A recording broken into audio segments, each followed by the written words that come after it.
ఈ రకంగా చూసుకుంటే ఒకవేళ సో కాల్డ్ వల్లభనేని వంశీ పైన ఇంకా కేసులు యాడ్ అయితే ఎప్పటికి బయటకు వస్తాడో ఎవరికి తెలియదు. అర్థం కాని పరిస్థితి, అర్థం అస్సలు కాదు.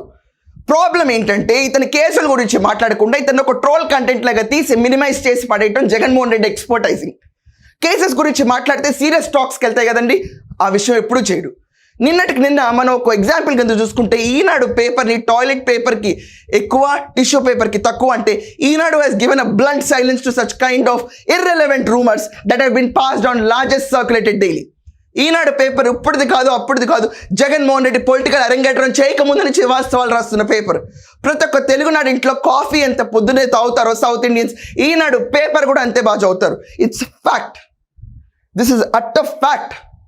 ఈ ఫ్యాక్ట్ని డీవియేట్ చేసి ఒక సీనియర్ పేపర్ జర్నలిజంలో ముందడుగులు వెళ్తున్న ఈనాడుని కూర్చుని అలాంటి మాటలంటే నిశ్శబ్దమే ఒక రకమైన సమాధానం కింద అయింది ఈరోజు న్యూస్ పేపర్లో. They cared a damn about his comments.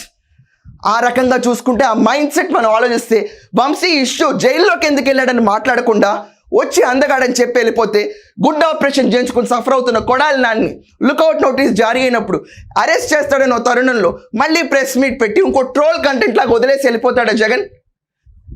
ప్రతి ఒక్కళ్ళు ఇంకా ఆలోచించాలి ఈ విషయం పైన. ఫర్ నౌ వల్లభనేని వంశీ 100 రోజులు పూర్తి చేసుకున్నాడు రిమైండ్లో.